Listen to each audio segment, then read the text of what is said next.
खैरात ना दे पहचान ता कर, तेरे दर ते कौन फकीर है।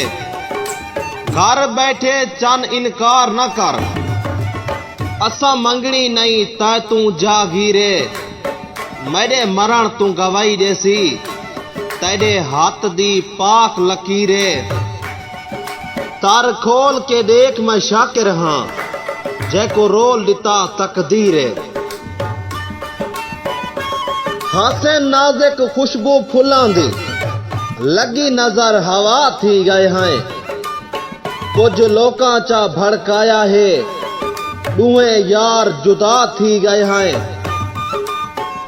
नहीं दिला दा हुण मिलन किते, मुंह रोज वाला थी गए हैं। वत शाकिर खेड मुकदरां दी, फिलहाल जुदा थी गए हैं। फिलहाल जुदा थी गए हैं।